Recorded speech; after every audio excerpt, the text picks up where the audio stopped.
পুরো ম্যাচ জুড়েই ছিল বিতর্ক। ঘটনাবহুল লড়াইয়ের মধ্য দিয়ে শুরু হয়েছে লা লিগার নতুন বছর। রিয়াল মাদ্রিদ ভ্যালেন্সিয়ার মধ্যকার লড়াইয়ে প্রতি মুহূর্তেই উত্তেজনা ছড়িয়েছে মাঠে। প্রতিপক্ষ ভ্যালেন্সিয়ার গোলরক্ষকের স্কানিতে মেজাজ হারিয়ে লাল কার্ড দেখেছেন ভিনিসিয়াস জুনিয়র। ব্রাজিলিয়ান তারকার লাল কার্ডের পাশাপাশি জুড বেলিংহামের পেনাল্টি মিস। ভ্যালেন্সিয়ার মাটিতে ভ্যালেন্সিয়াকে হারালেও জয়ের ব্যবধানটা বাড়াতে পারেনি রিয়াল মাদ্রিদ। তবে বছরে লা লিগার প্রথম ম্যাচে জয় পেয়েছে কার্লো আনচেলত্তির দল। প্রতিপক্ষের মাঠে পুরো ম্যাচ জুড়ে বল দখল ও আক্রমণে আধিপত্য দেখিয়েছে রিয়াল। তবে ম্যাচের শুরুতে ২৭তম মিনিটে পিছিয়ে পড়ে রিয়াল মাদ্রিদ।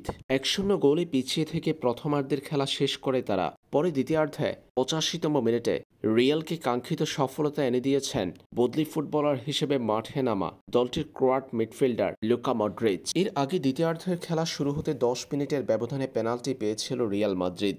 তবে জুড বেলিংহাম সেই পেনাল্টি থেকে গোল করতে ব্যর্থ হয়েছেন।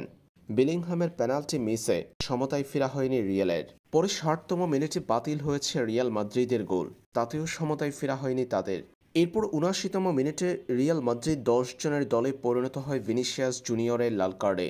ব্রাজিলিয়ান এই তারকা প্রতিপক্ষের গোলরক্ষককে ধাক্কা দিয়ে লাল কার্ড দেখে মাঠ ছাড়েন। সে বিষয় নিয়ে মাঠে বেশ খানিকটা সময় চলে উত্তাপ। পরে ম্যাচের ৮৫তম মিনিটে লুকা মডরিচের গোলে সমতায় ফিরেছিল রিয়াল মাদ্রিদ এবং রিয়ালের জয়সূচক গোলটি এসেছে পেনাল্টি মিস করা সেই জুড বেলিংহামের কল্যাণে। ম্যাচের অতিরিক্ত সময়ের ৫ম মিনিটে গোলের দেখা পেয়েছেন এই ইংলিশ মিডফিল্ডার। ইনজুরি টাইমের ৫ম মিনিটে জুড বেলিংহামের গোলে জয় নিশ্চিত করে রিয়াল মাদ্রিদ। এই জয়ের পর লা লিগা পয়েন্ট টেবিলে ৪৩ পয়েন্ট নিয়ে সবার উপরে অবস্থান করছে রিয়াল।